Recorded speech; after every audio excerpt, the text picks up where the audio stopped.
आदमी मुसाफिर है, आता है जाता है। और क्या बताऊं अंजलि जी, मेरे पास तो ढेर सारी कहानियां हैं। जी हम सब सुनना चाहेंगे। भिलाई जो है वो हमेशा मेरे जहन में रहता है। जी तो ऐसे ही है बस। लोगों का प्यार पा रहे हैं आप। प्यार प्यार बस तो संगीत।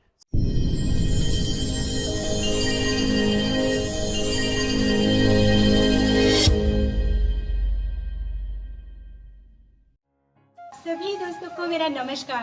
तो दोस्तों एक बार फिर मैं आपके सामने उपस्थित हुई हूँ एक बहुत ही जानदार और शानदार शख्सियत को लेकर।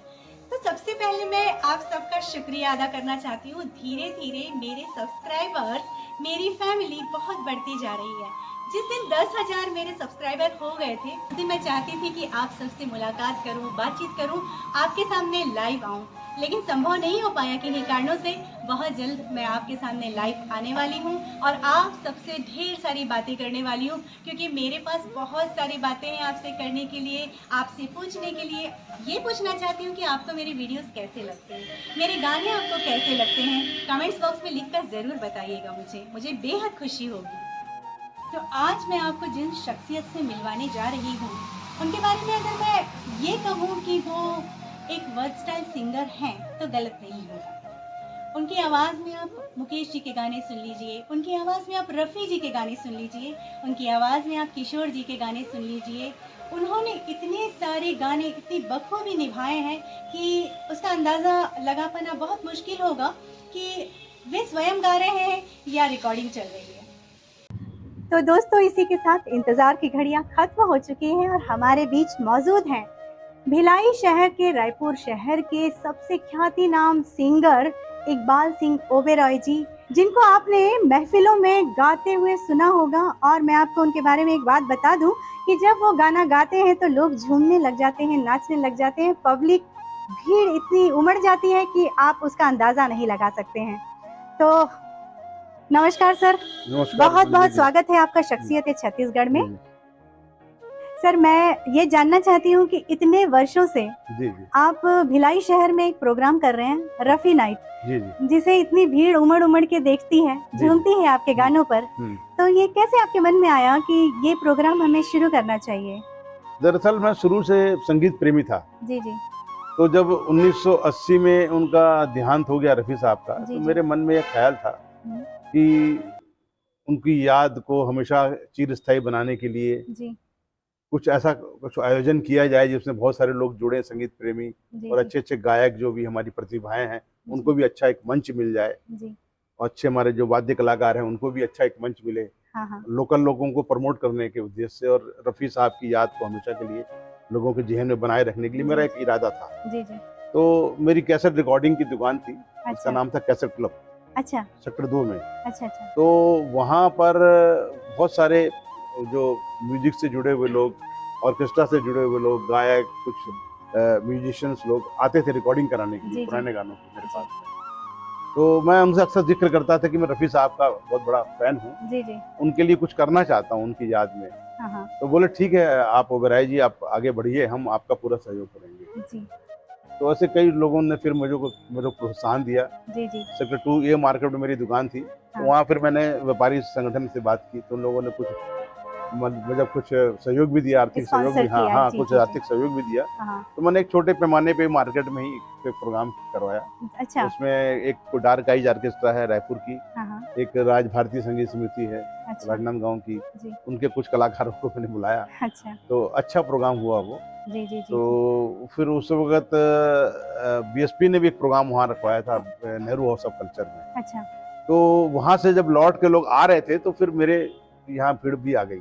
अच्छा। हाँ। तो फिर बीएसपी मैनेजमेंट के कुछ लोगों से मेरी बात हुई, बोले कि हम आपको हॉल दिलवा दिया करेंगे, जी जी जी। आप उसको हमारे यहाँ कीजिए, नेहरू हाउस में कीजिए, या फिर उधर एक ओपन एयर थिएटर है शिव सेंटर में, हाँ हाँ सेक्टर 5 में था। वहाँ जी पर आप जी। कर सकते हैं।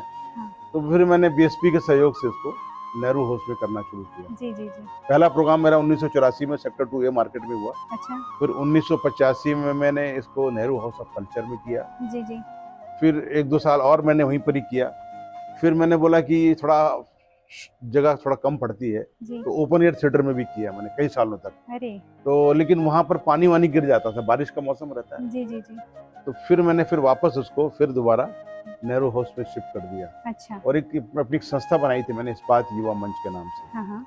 फिर बाद में मैंने अपना खुद का एक ऑर्केस्ट्रा भी खोल दिया, अच्छा, ओबेराइज म्यूजिकल ग्रुप करके। अच्छा। उसमें काफी अच्छे अच्छे कलाकार मेरे साथ जुड़ गए। जी, जी। तो तब से 1984 से लेकर आज समझ लीजिए अभी इस वर्ष काफ़ी लंबा सफ़र है 2024 सर। इस यस। बार 41वां आयोजन था हमारे। 40 वर्ष पूरे हो गए हैं, जी, जी। लेकिन आयोजन हमारा जो था 41वां था। जी, जी, जी। और पिछले वर्ष 40 साल होने पर कई संस्थाओं ने मुझे सम्मानित भी किया जी, जी, जी। इस काम के लिए। जी, जी। अब मुझे पता नहीं कि वो हिम्मत, वो ताकत कहाँ से आती है। मेरी उम्र भी हो चली है, अभी मैं 68 साल का हो लेकिन आज भी आप गया। लोगों को झूमने पे मजबूर कर देते हैं। अच्छा जी सर, जी। ये बताइए कि आपने रफ़ी जी को ही क्यों चुना? बहुत सारे ऐसे सिंगर्स हैं, किशोर जी, हाँ मुकेश, हाँ हाँ, जी गाते जी, आप सबकी आवाज़ में हैं, हाँ हाँ लेकिन मोस्टली आपको रफ़ी जी के गाने सुने हैं हमने। जी जी। क्या है कि मैं शुरुआत में किशोर कुमार जी का फैन था, जी, जी। क्योंकि हम लोग जब हायर सेकेंडरी वगैरह में पढ़ते थे या फर्स्ट ईयर में गए थे, जी। तब राजेश खन्ना साहब का जमाना था। हाँ, हाँ, तो, हाँ। और उसके पहले देवानंद के लिए भी किशोर कुमार गाते थे। जी, जी। तो बहुत सारे किशोर कुमार के गाने हिट थे उस वक्त में। तो मैं भी मैं बाथरूम सिंगर था, तो किशोर कुमार के गाने लेकिन गाता आपको था। सुनने के बाद अब तो ऐसा कहीं से नहीं लगता है सर। जी जी, उस बहुत। वक्त मैं उतना कुछ सीखा नहीं था। जी, तो ऐसे ही जैसे दोस्त लोग 4-5 दोस्त बैठ जाते थे, जी। या कभी स्कूल में या कभी एनसीसी कैंप लगता था हमारा, जी, जी। वहाँ जाते थे, तो थोड़ा बहुत हल्का फुल्का ऐसे में बिना संगीत के। हाँ, हाँ। उस वक्त ये कराओके सिस्टम भी नहीं था, नहीं था। और पॉसिबल भी नहीं था कि हर जगह ऑर्केस्ट्रा आप ले जाओ। जी, जी, जी। तो ऐसे ही मैं गाता था वहाँ। जी, जी। तो फिर जब ये यादें रफ़ी का ख्याल आया, तो ऐसे आया कि भी मेरे को कुछ और अच्छे जो संगीत के जानकार लोग थे, हाँ, हाँ। उनके मैं संपर्क में आया। तो उन्होंने बोला कि भी आप किशोर कुमार को गाते हो, लेकिन अब रफ़ी को सुनो, अच्छा। गंभीरता से सुनो, तो आपको समझ में आएगा कि मतलब गायकी क्या होती है। असली गायकी कहाँ से है? हाँ हाँ। जी। तब फिर मैंने रफ़ी साहब को सुनना शुरू किया। जी, जी। मैंने भी सुना। रफ़ी साहब के साथ में ये है कि भी रफ़ी साहब के लिए ना कोई लिमिटेशन नहीं है। जी। संगीत की कोई भी मतलब विधा हो, या संगीत का कोई भी कहा जाए, कोई हर कव्वाली भी मौके है, के हाँ हाँ, हर अनुसार है। सिचुएशंस के गाने अब उनके। एक देशभक्ति वाला गाना भी वो गा देंगे, कर चले हम फिदा, जी। तो रोंगटे खड़े हो जाते हैं, बिल्कुल, बिल्कुल। है ना।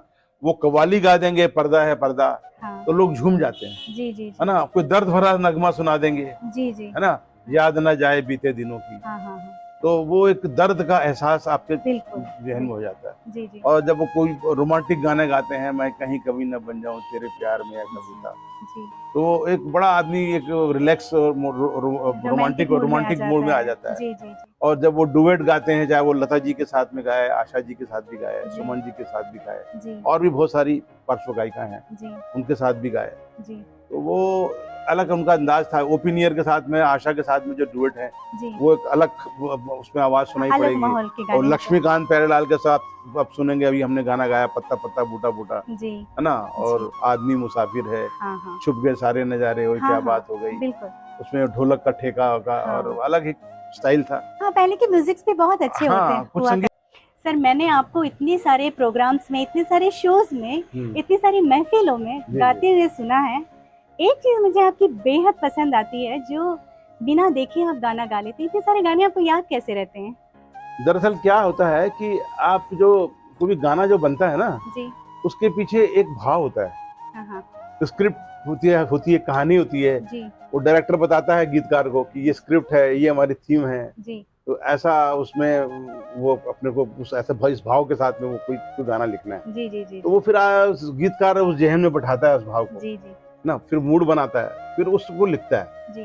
तो वो बेसिक जो चीज है ना, भाव, वो भाव को पहले आपको अंतर्सात करना पड़ता है, जी। उसके अंदर आपको प्रवेश करना पड़ता है ना। जी। तो वो जैसे भाव आपको समझ में आ गया, और मैं थोड़ा बहुत लिख भी लेता हूँ, थोड़ा तुकबंदी कर अच्छा, लेता हूँ, अच्छा, है ना। अच्छा। तो वो मैं ये समझता हूँ कि वो गाना मैंने खुद लिखा है, अच्छा। तो फिर वो याद आ जाता है। हाँ। और फिर दूसरी बात है कि वो कॉन्फिडेंस मैं रख लेता हूँ अपने मन में कि वो जी। गाना मुझको याद है। जी, जी, जी। कभी कभी ऐसा हुआ है मेरे साथ में हाँ। कि मैं कॉन्फिडेंट नहीं हूँ, अरे मेरे को याद है कि नहीं याद है, फिर याद नहीं होता है। हाँ। जब हाँ, मैंने लिरिक्स फिर भूल जाते हैं। फिर वो देखना पड़ता है। लेकिन जब कॉन्फिडेंस मेरे अपने आप में आ जाता है कि ये गाना तो मेरे को याद है, हाँ। सर, तो क्या होता है, देखिए बता रहा हूँ तुम्हें, कोई भी एक गाना है, मान लीजिए एक गाना है पल पल दिल के पास तुम रहती है ना। हाँ, हाँ। अब इसमें 3 अंतरे हैं। हाँ। पहला अंतरा क्या है, हर शाम आंखों पर तेरा आंचल, हाँ। दूसरा अंतरा क्या है, कल तुझको देखा था मैंने अपने आंगन में, जी जी। ठीक है। हाँ। तीसरा अंतरा क्या है, तुम सोचोगी क्यों उतना मैं तुमसे प्यार करूं। जी जी। अब इसमें अगर आप तीसरे अंतरे को पहला कर दो हाँ। तो पूरे गाने के भाव बदल जाएंगे। ओके। जी जी जी। तो उस चीज को समझते हुए वो शेड्यूलिंग अभी आप अब करनी अंतरे की जो पड़ेगी। शेड्यूलिंग होती है जी उसको भी आपको समझना है, जी जी। तब वो गाना आपको आपको याद होगा। जी जी। तो ऐसा लगता है सर कि बचपन में आप पढ़ाई किस तरह करते होंगे, क्या सारी चीजों को ऐसे ही रट लिया करते थे आप?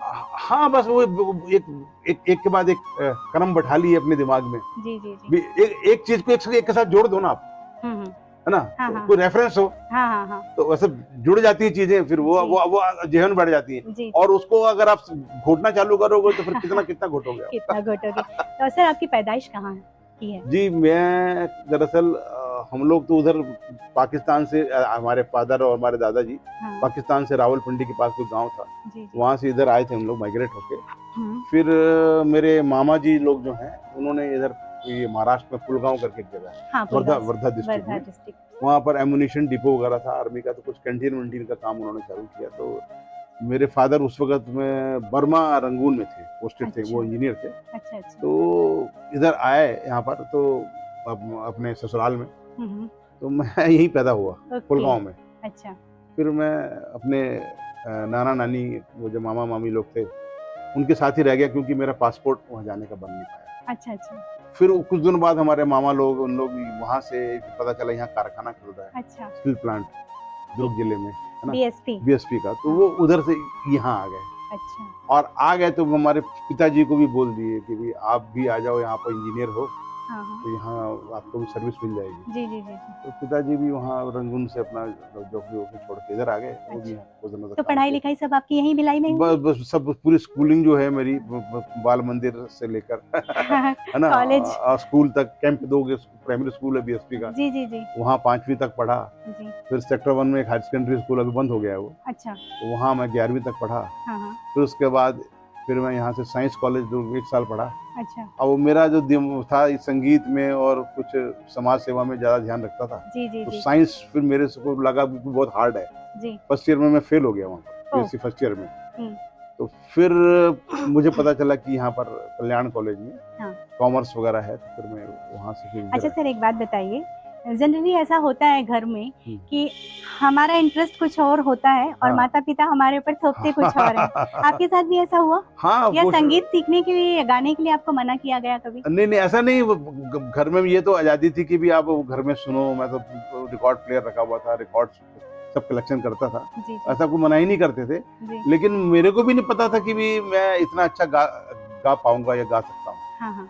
वो तो जब कैसेट रिकॉर्डिंग की दुकान मैंने खोली और ये तो प्रोग्राम करना, ये यादें रफ़ी शुरू किया मैंने, जी, शुरू जी। में 1-2 साल में गाया नहीं। हाँ। मैं लोगों को गवाता था, जी जी लेकिन क्या होता था धीरे धीरे ऐसा हो गया कि भी वो रिहर्सल जब होती थी ना, सारे म्यूजिशियन जब इकट्ठा होते थे, जी जी। तो वहाँ कोई सिंगर चाहिए जो प्रॉक्सी कर सके, हाँ हाँ हाँ। गा सके, जी उसके जी। साथ तो वो तालमेल बैठा के वो अपना जी। संगीत बजाएंगे। हाँ हाँ हाँ तो जो सिंगर बाहर से आने वाले होते हैं, कोई रायपुर से आ रहा है, कोई नागपुर से आ रहा है, हाँ। तो वो उस वक्त अवेलेबल नहीं होते थे। जी जी। अब क्योंकि कार्यक्रम मेरा है, हाँ हाँ। तो मैं गाने थोड़ा सा सुन लेता था और प्रैक्टिस उनके साथ करता था। जी जी। तो करते करते ना फिर मैं गायक बन गया। अच्छा। और मैंने समझ लिया कि रिदम क्या होता जी जी। है ना, सुर क्या होता है, तो आपने ताल क्या होता सीखा नहीं कहीं से? है। नहीं, ऐसा कुछ प्रॉपर ट्रेनिंग मैंने कुछ नहीं ली है, जी। बस सुन सुन के मैं गायक बन गया हूँ। बहुत बढ़िया, बहुत बढ़िया। तो दोस्तों, जब मौका मिल ही चुका है कि इतने सारे गीत हम इकबाल सर से सुन सकते हैं, तो क्यों ना इस मौके का फ़ायदा उठाया जाए और हर सिंगर्स की आवाज़ में इकबाल जी से गाने सुने जाए। जी, मुझे तो सारे गायक पसंद हैं, जी सब लीजेंड हैं हमारे। तो सबसे पहले मुकेश जी का एक गीत जो बहुत मुझे पसंद है, जी बिल्कुल सर। फिल्म यहूदी। अच्छा। दिल से तुझको बेदिली है, मुझको है दिल का गुरु, तू ये माने के न माने, लोग मानेंगे जरूर। वाह, क्या बात है।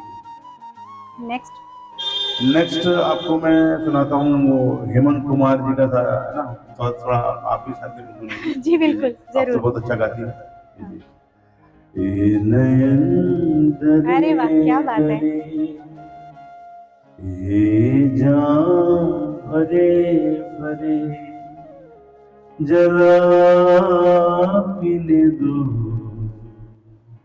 कल की किसी को खबर, एक रात हो के निडर, मुझे जीने दो।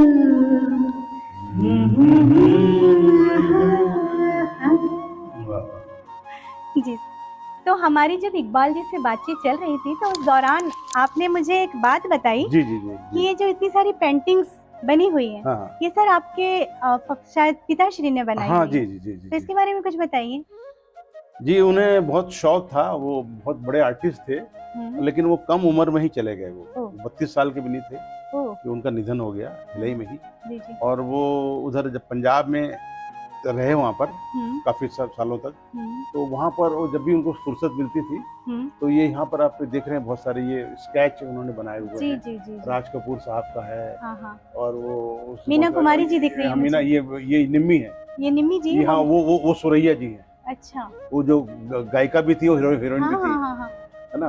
तो ऐसे कमला मुखर्जी हैं, मीना कुमारी हैं, हम्म। और भी बहुत सारे मॉडर्न आर्ट भी उन्होंने बहुत बनाए जी हैं। जी जी जी। और वो जब लिखते थे तो ऐसा लगता था कि वो प्रिंटेड है। ओके। आपको उसे हाथ से ऐसा इतनी सुंदरता जी किसी जी की जी। उसमें नहीं आ सकती। वाह, क्या तो बात ये है। उनकी खूबी थी। जी जी जी। तो शायद उन्हीं की दुआओं का असर हाँ, है। वो वही कुछ कलाकार थे वो।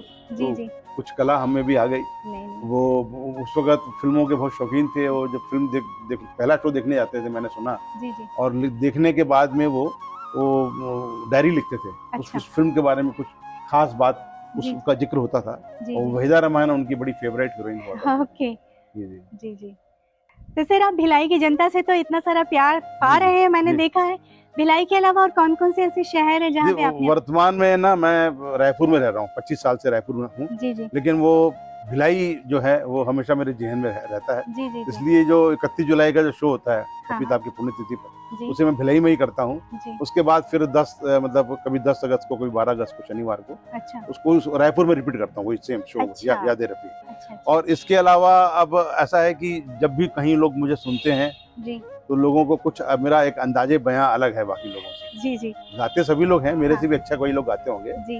लेकिन मेरा एक ख़ास स्टाइल है अच्छा परफ़ॉर्म करने का, अच्छा। लोगों को अपने साथ कनेक्ट करने का। जी। उसकी वजह से बहुत सारे लोग मेरे साथ जुड़ जाते हैं। अच्छा। और जो कई लोग ऐसे हैं कि कुछ लोगों ने मुझे मुंबई भी बुला लिया। अरे वाह, क्या बात है। राजनांदगांव में कहीं मेरा प्रोग्राम चल रहा था, जी।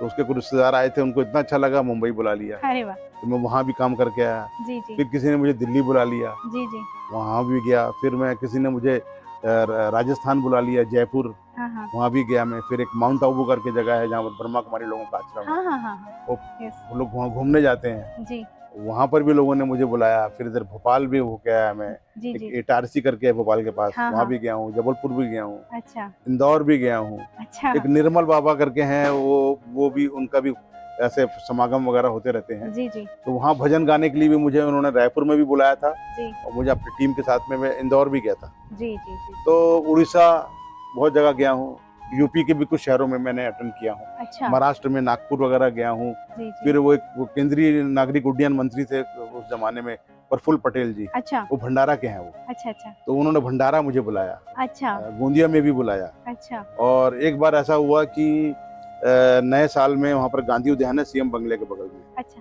तो वहाँ हम लोग नए साल में प्रोग्राम करते हैं, मैं गाना गा रहा था। हाँ हाँ तो उधर बगल में रमन सिंह, उनकी वाइफ वीणा सिंह और उनका बेटा अभिषेक सिंह, वो उन तक मेरी आवाज़ पहुँच रही थी। अरे वाह, वो क्या भी बात। संगीत प्रेमी है, जी जी जी। पुराने पुराने गाने सुने, वो भी अट्रैक्ट होके ना, हाँ। वो तीनों पूरा परिवार यहाँ आ गया। अरे वाह क्या बात है। ये शायद मेरे ख्याल से 2013 के 1 जनवरी की बात है। अच्छा अच्छा अच्छा। तो फिर जब वो आए मेरे पास में, तो मैंने बोला, सर मैं आपका बहुत बड़ा फैन हूँ। बोले, हम आपके आपके फैन हैं, आपकी आवाज़ सुन के यहाँ तक चले आए बोले। तो क्या बहुत बात। देर तक उन्होंने मुझे मेरे गाने भी सुने। हाँ हाँ हाँ। तो ऐसे ही है बस, लोगों का प्यार पा रहे हैं आप। प्यार बस, संगीत एक जरिया बना हुआ है। जी जी जी। उसकी सर वजह हमारी भी यही दुआ है कि इसी जी। तरह से आप लोगों का प्यार पाते रहें बिल्कुल और बिल्कुल अपने संगीत से सब पे जादू ऐसे ही बिल्कुल डालते बिल्कुल। रहें। जी जी। सर मेरे बहुत सारे दर्शक हैं शख्सियत छत्तीसगढ़ में, जी जी आप उनके लिए अगर कुछ कहना चाहें तो जरूर कहें। जी, मुझे आपसे मिलकर बहुत मतलब खुशी हुई, और जी। मुझे पता चला कुछ लोगों से कि आपका जो चैनल है जी वो काफ़ी मशहूर हो रहा है, शख्सियत ए छत्तीसगढ़। जी और मेरी पूरी शुभकामनाएं आपके चैनल के लिए हैं। जी और मेरे जितने भी दर्शक हैं, मेरे और भी संगीत प्रेमी व्यक्ति हैं, जो भी मेरे दोस्त हैं, उन सब से मेरी गुजारिश है कि वो आपके चैनल को देखें, सुनें और उसे सब्सक्राइब जरूर करें। मेरी हमेशा धन्यवाद। शुभकामनाएं आपके लिए रहेंगी। बहुत बहुत धन्यवाद सर। Thank you. और इसी के साथ दोस्तों हम आज के लिए यहाँ से विदा लेते हैं, और आप अपना प्यार इसी तरह बनाए रखें, हमें सपोर्ट करते रहें, चैनल को सब्सक्राइब करें, लाइक करें, शेयर करें और अच्छे अच्छे कमेंट्स लिखें तो हमें बेहद खुशी होने वाली है। Thank you.